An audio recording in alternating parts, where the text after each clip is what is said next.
We are now here for our next session of the day, INFRA, Defense in Depth and Pinpointing Criticalities. Our moderator today is Val Cofield, of the Chief Strategy Officer at CISA, and she will be welcoming Karen Evans, Tatiana Bolton, and Stephanie Domas to the stage. Ladies, please enter the stage. Hi, good afternoon, everyone. I have the great honor of moderating this esteemed panel. Let's start out by having each of the panelists introduce themselves. Can we start with Karen? Hi, I'm Karen Evans. I'm the former DHS CIO, and I am now with KE&T Partners. Tatiana? Hello, I'm Tatiana Bolton. I'm the Policy Director for Cybersecurity and Emerging Threats at the R Street Institute and formerly of CISA. And Stephanie. Hi, everyone. I'm Stephanie Domas. I'm the Director of Strategic Security and Communications at Intel. Great. Well, as we're all aware, there's been numerous ransomware attacks that have been going on throughout this year against critical infrastructure. The Colonial Pipeline attack stands out from among these that has garnered a lot of media attention. I think we all remember the news stories and the pictures of long lines of cars trying to get gas. Maybe a good way to start out our discussion today would be to level set for the audience what we think defense in depth means and what it means in practical terms when you think about an event like Colonial. Let's start out with Tatiana. When we were at the Cyberspace Solarium Commission together, we had many discussions about this topic of defense in depth. So much fun. Yes. Well, first, I'd just like to thank UWIC for hosting this panel, and it's really a pleasure to be on a panel with all of you ladies. I really appreciate the commitment that UWIC has to bringing women together and highlighting their great work in cybersecurity. So yeah, as you said, at the Solarium Commission, we focused on layered deterrence. That was the broad strategy that we proposed in our final report in March of 2020. Funny enough, right before the pandemic started, literally the day before. What that meant to us was sort of a layered strategy for the United States, including offensive strategy, using our offensive cyber capabilities through Cyber Command, using resilience and defensive capabilities with CISA, all of the agencies working together to defend the networks and working with companies and all of the 16 different sectors, public partnership, as well as norms and international engagement. So, we saw this as an all hands on deck situation. And I think that's key here. When you see incidents like Colonial Pipeline, solar winds, things like that, a lot of different events have happened over the course of the last year. I think that's brought cybersecurity sort of to the fore of everyone's mind. And I think that's great because I think that the country just wasn't aware. But now that they are, we need to, pull all of those things together. And I would also add the consumers, right? The users of the networks. So I think all of us need to work together in public-private partnership, offensive, defensive capabilities so that we can build a resilient networks and infrastructure. I think that's all very important. I wanted to give Karen and Stephanie also a chance to kind of give their thoughts on what they think this term defense in depth means. Well, I'll go next. So I did have the opportunity, because I was at that time when the Cyberspace Solarium Commission was underway, was the Assistant Secretary for Cybersecurity, Energy Security, and Emergency Response, otherwise known as CSER. Interesting acronym for sure. But I agree with everything that Tatiana is saying, is that you have to really look at it. And as a sector-specific agency, the public-private partnership is really key to the success, because in the energy sector, as you know, most of that infrastructure is owned by private industry. So if we don't have a whole-of-nation approach, and that really truly is a defense in depth approach about how to leverage the government assets, the government information in partnership with private industry to defend those assets for us, it it really does require a whole of nation approach to be able to really defend against our adversaries. Thanks for that. Sure. I'll take kind of a different stance on it. So when I think of defense in depth, I also think of sort of proactive security, right? How do you be proactive about cybersecurity? And I see too many people kind of fall into an overemphasis on one piece of it, right? So in my mind, defense in depth it's the tooling, right? Do you have the correct tools, the software suites, all of the shiny things out there that you can buy that help you protect against cybersecurity? But at the end of the day, no matter how many of those you buy, that is not going to provide you sufficient security. So it's the tools, but it's also the people, right? Mm-hmm. Do you have the right people, and have they been trained correctly? The best cybersecurity person in the world without the appropriate tools, they're still not going to be super effective. So it's the people, it's the tools, then it's the processes, which is the part that a lot of us security technologists sort of poo-poo, but the more time I've spent in cybersecurity, the more I can tell you that having the processes in place for how you are going to handle cybersecurity is so immensely important to that defense in depth strategy. So it's the technology, it's the people, and it's the processes. And too much emphasis on one or not enough emphasis in one area is going to lead you to failure. And all three of those are critical in your defense in depth. I couldn't agree with you more than that. That is so true, that you need all of those pieces and you need them to work in harmony together. As we think more about defense in depth and how we might govern an approach like this, one of the challenges is, when you look at our 16 critical infrastructure sectors, there is a varying level of maturity of technology and cybersecurity maturity, as well as overlapping jurisdictions. Karen, I know from your time at Energy, this is something that you had to grapple with. How do you think that we can deal with these issues, these challenges of these varying levels of sophistication, as well as all the various jurisdictions involved? So I'm going to give a shout out to my former colleagues and to you guys as well, because the way that this really has to work is in partnership, right? The whole government approach to this.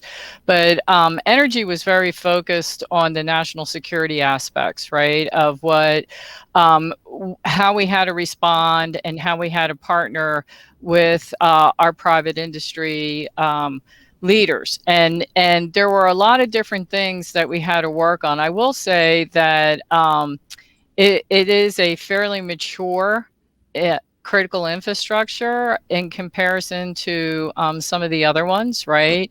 And I think we see some of that coming through in what could be ransomware. However, as mature as it is, when we go back to Colonial Pipeline, some of the basics of what we're talking about still weren't done with their infrastructure for what we're calling a defense in depth approach. And so when you listen to the CEO, when he testified, he talked about asset controls, right? Asset inventory, and that the way that they got in was through a bank of remote access that didn't have multi-factor authentication. So I think a lot of this is still, back to the basics, and you have to have the processes in place. But I think what I heard on some of the previous panel discussions is it's also testing them before there's a crisis, right? So that you can really see where the gaps are. And that really is a lot of what we worked with our partners across the board,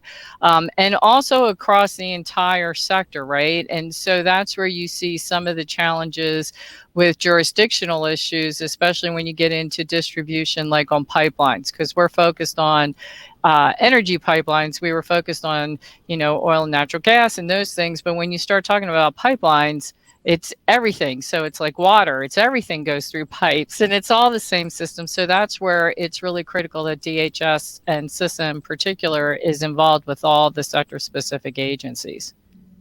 If I may add, that's one of the biggest things that we heard when we met with people during the Cyberspace Solarium Commission sort of exploratory phase. We met with a lot of different agencies, companies, critical infrastructure sector owners and operators, and we also met with FEMA. And when FEMA came in, and we met with them multiple times, one of the things they pointed out was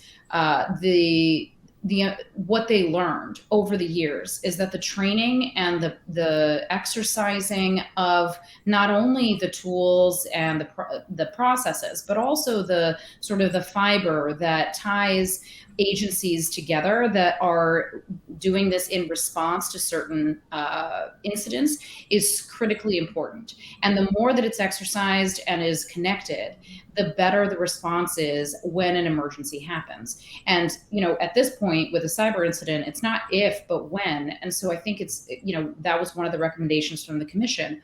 Exercises, tabletop exercises, high-level exercises with leadership, with all of the agencies working together is very important, because when it comes to bringing together a UCG or a unified coordination group within the government to deal with a cyber incident, all of the agencies really need to know who to talk to.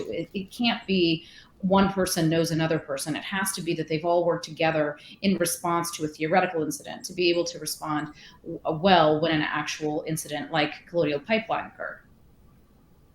No, I couldn't agree more. It's really important for the private sector, for agencies, for the critical infrastructure, SRMAs, for everyone to know who to call before an incident happens. So I agree, testing all of those things, making sure you have the right contact information, the processes, knowing what to do is so crucial. As we think about defense in depth and how it might fit in an overhaul strategy for protecting critical infrastructure, when we think about things like zero trust architecture and if that's possible, I'd love to get your thoughts, Stephanie, as you, bring a very, a great private sector perspective on this approach and how you think those things can work together. Sure. Yeah, and so one of the things I'll mention is, I did start out my career as a defense contractor, but I have more experience in the commercial sector and the private sector. So kind of bringing that perspective, and for everyone to just kind of level set, zero trust is one of those buzzwords that you hear tossed around everywhere. And so before I explain my approach to zero trust, I'll tell you what it means to me. So to me, zero trust is quite literally a security model where no user or device can have access to anything unless it has proved itself worthy, right? So safety checks, integrity checks, authentication checks, whatever it may be for that scenario. And so one of the things I'll also mention that I didn't in the beginning was I'm an absolute hardware security geek, right? And so that's one of my roles on here is, I mentioned I work at Intel, but part of defense in depth and these strategies of zero trust is making sure that you're looking at all of the tools in your toolbox that are available. So I talked about things like tools and people and processes, specifically focusing on the tools, and especially for zero trust, you're starting to see so much more sophistication in the level of things like software attacks. You're seeing repeatedly that honestly the same root causes are leading to vulnerabilities. If you look at things like the SANS CWE top 25 root causes of vulnerabilities, what you'll find sadly over the past 10 years is it's not really changed. We're not closing significant holes in the types of software vulnerabilities we're seeing. So what you're starting to see is a shift towards things like hardware-based security. So hardware-based solutions that are taking those software level vulnerabilities and trying to eliminate them at the hardware level. And so one of the things I'll plug is that people need to look further than software. Software has its role. It has a lot of fantastic things that software can do. But also think of what hardware and the immutable layer of your system is capable of doing, and how it can play a role in your zero trust architecture. A lot of zero trust, again, is rooted in the fact that you don't trust anyone. So you need a way to verify, validate. Who are you talking to, right? Are they correct? Are they who you're expecting to send things to? So at the end of the day, you're looking for that immutable layer of how do you validate something else. And so I'm a hardware geek, so I would tell you, look at the hardware and what can the hardware do for you? I think that's great. I don't know if Tatiana and Karen, if you have anything additional to add to that. No, I agree with her 100% because we do have to move to that's another whole defense in depth, right? And you build it into your architecture, but we have to move beyond the traditional way people are looking at things, like at the software level. I mean, that whole thing, when we start talking about SolarWinds, the whole way that SolarWinds actually was so successful is that it violated or broke the trust of everything that we say we're supposed to do, right? In cyber hygiene is automate patching and do it to the extent that you can do it really fast. Well, these guys figured out how to sign the patches so that when you automate it and you did the patch and you put it on your system, that's how, they came in. So it's just a whole different way. I'm kind of like zero trust is an attitude. And it really comes down to the way the people really look at the problem and how you then go about the services. And it has to be really holistic, not just hardware, software, but around your whole enterprise.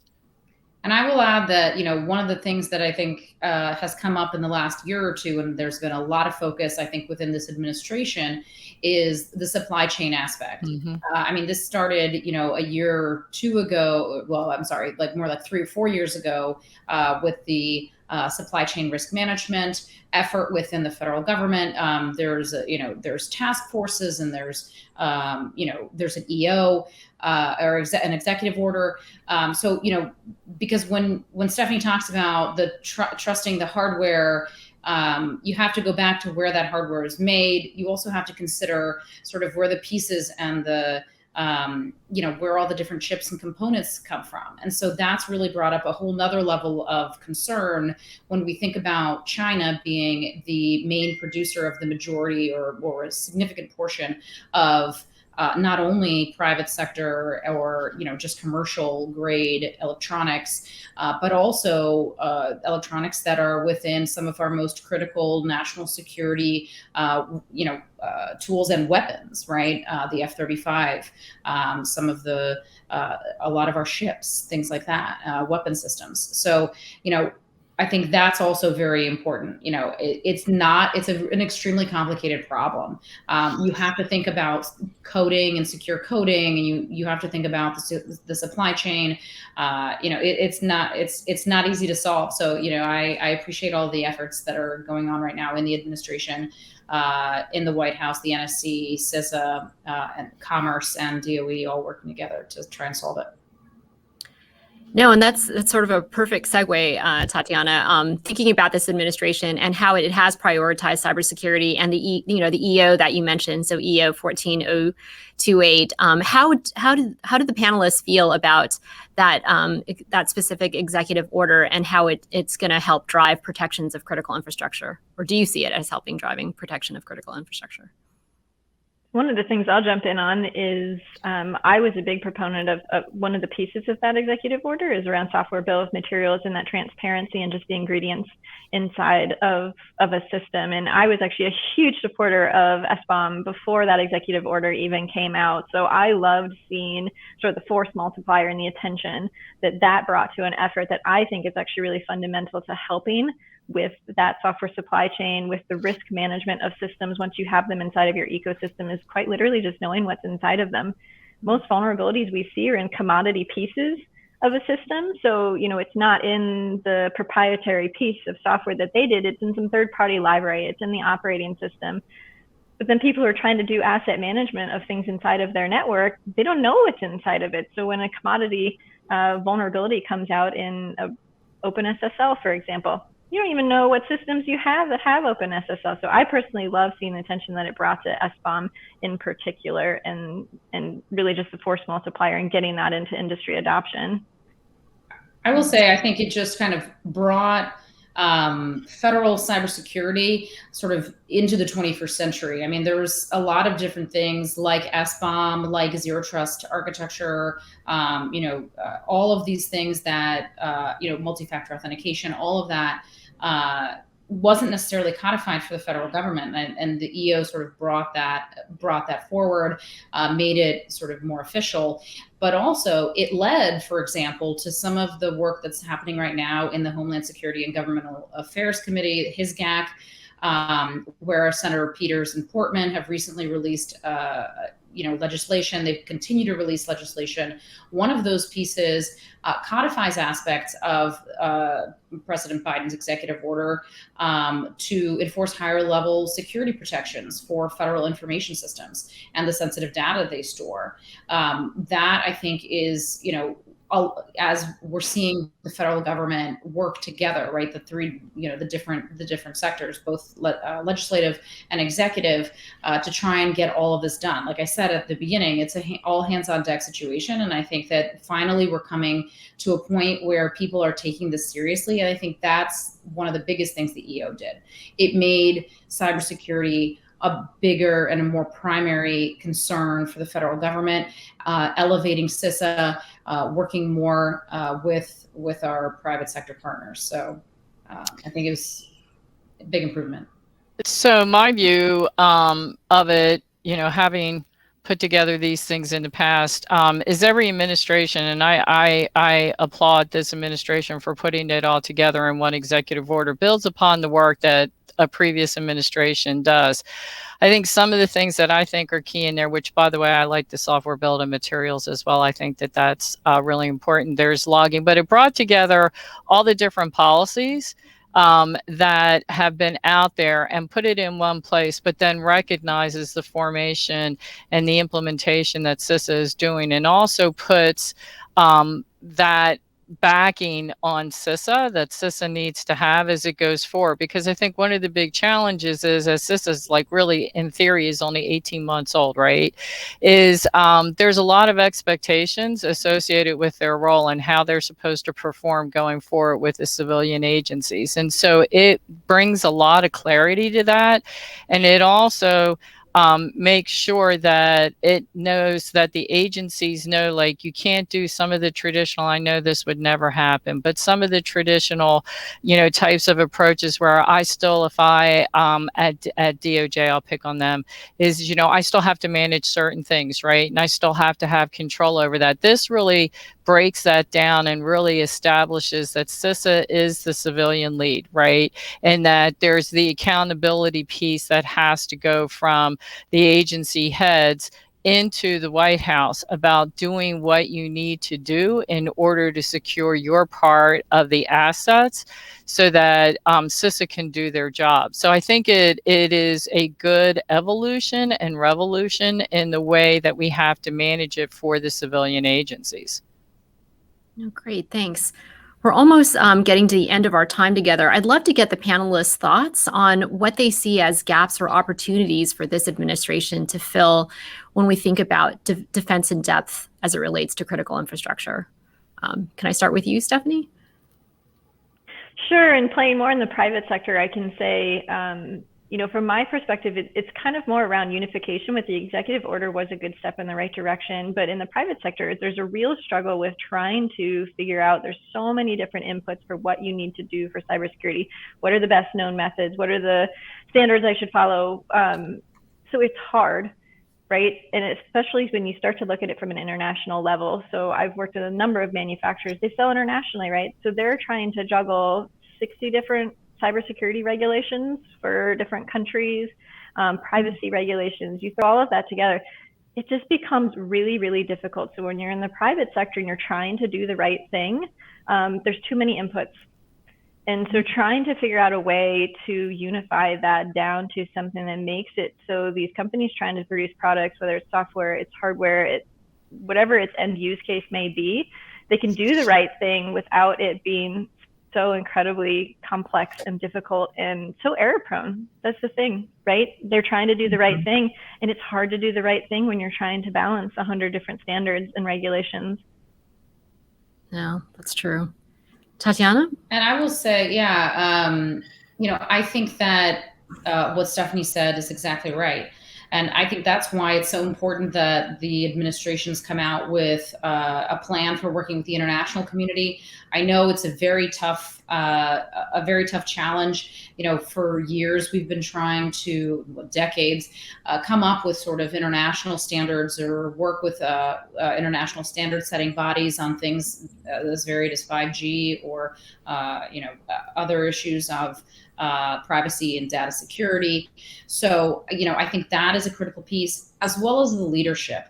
I think that with the National Security Director, the National Security Director, Chris Inglis, and putting the right authorities into CISA, I think we have we've made big leaps forward. And I think codifying, strengthening those positions, making sure that we know who's responsible for what and how all of those players work together. I think that's a big gap that we need to really focus on in the first years, right? Like set it up how you want to go, right? So I think if we do it right in these first few years, we'll set ourselves up for success. Great. So I'm going to focus on commercial sector as well, and maybe echo a little bit more of what Stephanie is saying. But I wanted to focus the opportunity, I think, for the administration going forward is with small and mid-sized businesses.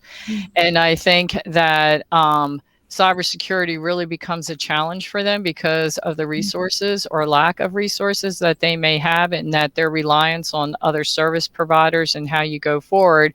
And they're key to creating jobs for innovation. And yet we're having to look at supply chain risk management and how they do things. And so their resources are limited. So I do think that that's a key area that really could use focus going forward so that we can make sure that they can continue to innovate and also then reduce risk as they go forward, and that they're thinking about that. So I do think that small and mid-sized businesses is a great area for opportunity going forward. Well, thank you. I want to thank each of the panelists. Thank you so much, Karen, Stephanie, Tatiana, for your very insightful and thoughtful comments. And thank you so much for Uniting Women in Cyber for hosting this event. And I will turn it back over to Elizabeth.